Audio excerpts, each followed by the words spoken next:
Hello everyone, so for today's video, I'm gonna do a makeup vlog and I'm gonna recreate my dancer makeup look. So naglagay na nga muna ako ng lashes dahil lagi ako dyan natatagalan. And first step is maglalagay muna tayo ng primer. This is the Good Grip Hydrating Primer from SheGlam. Huwag nyo na nga pala pansinin yung mga acne marks at active pimples ko dyan guys ha. Tao rin ako, nagkakatigyawat rin. And maglalagay nga pala muna tayo ng contact lens. Yes, maglagay ka ng contact lens kahit alam mo na sasakit yan mamaya pag natamaan ng ilaw ng spotlight sa contest. Attitude ka, diba? Char. Next is mag-apply na nga tayo ng foundation. This is the Fresh Filter Foundation from Detail in the shade Almond. So, blend lang natin siya using the foundation brush. And this is the comparison ng meron sa wala. O diba, instant filter talaga yan siya. So, i-blend lang natin siya using the sponge para maganda ang lapat sa ating face. Next is maglalagay na tayo ng concealer. This is the Fresh Filter Concealer from Detail in the shade Almond also. So, lalagyan lang natin yung ating mga discoloration dyan, ang ating mga sumpa sa mukha. Tatakpan natin yan. So, blend lang natin using the concealer brush. And i-blend din natin using the sponge para maganda ang pagkakalapat. And magkikilay na nga tayo using the Laminating Brow Gel from SheGlam in the shade Clear.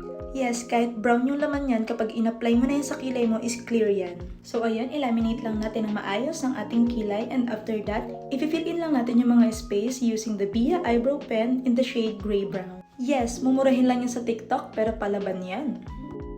So next step is mag-eyeshadow na nga tayo using the Careline Dreamcatcher variant. Say hi! Ay wow, nagme-makeup din siya be! Wow! Yes, tama kayo na nakikita. Color yellow ang eyeshadow natin at papartneran ko pa yan ng red. Dahil kailangan bago ka sumabak sa contest is magmumukha kang parrot fish. Huy, hindi.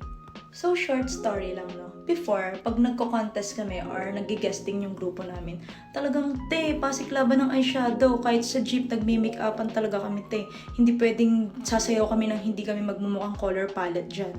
Yung tipong yung kagrupo mo, pwede lang dumot-dot sa mukha mo. Charot. So, ayun na nga, those were the days, nakakamiss nga naman. And ayan, lalagyan lang natin ng konting eyeshadow ang ating lower lashes. And this is our final eyeshadow. O diba, parrot fish ang atake. Next is maglalagay tayo ng liquid eyeliner from Squad in the shade Black. So, hindi ako magaling dito Hayaan nyo na kung hindi pantay. O diba, hindi naman masyadong halata na hindi pantay. Next is lalagyan lang natin ng mascara ang ating lower lashes from Dazzle Me. And we're gonna put liquid blush. This is from Lucky Beauty in the shade Corsage.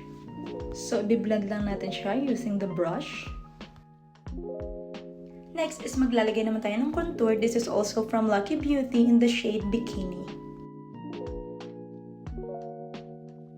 And syempre, lalagyan din natin ang ating ilong dahil may nakapagsabi nga sa akin na kahit sa ang anggulo daw tignan ng aking ilong ay hindi maganda.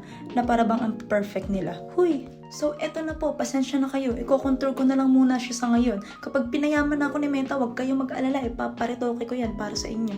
Huy! Hindi ka magmamaoy. So, by the way, ayan, i-blend lang natin siya using the contour brush. O ayan, very sculpt talagang atake ni Lucky Beauty. Next is isa-set lang natin ang ating face using the BLK Soft Blur Powder Foundation in the shade Vanilla. Ayan, blend lang natin using the powder brush. O, sino ka dyan? Blur kong blur.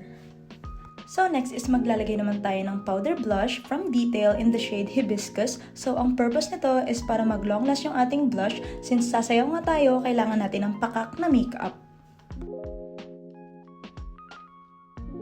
So next step is maglalagay tayo ng highlighter. Hindi yan pwedeng mawala kay Clarice. So kilala lang naman si Clarice sa pagiging highlighter girl. Yung tipong kaya nang manalamin ng kagrupo mo sa pisngi mo. Huy! So next step is maglalagay na nga tayo ng lipstick. This is the Dewy Lip Stain from Lucky Beauty in the shade Chance. So this is the final step. Maglalagay tayo ng setting spray. But ubos na pala siya kasi favorite ko yung setting spray na yan from Dazzle Me. So hindi ko alam na ubos na pala. So buti na lang, meron tayong extra dito from Squad. This is the Lock In It Setting and Fixing Spray. So kakabili ko lang yan and nagamit agad sa first vlog. So ayun, papatuyuin lang natin siya. And mas lumabas yung kinang ng highlighter nung nalagyan na natin ng setting spray, diba? Next is aayusin lang natin yung buhok. So I'm gonna be using this Pen Shop Style Hair Mist. And this is my final look with the no kamatayan na longganisa bun. Oh, sino ka dyan?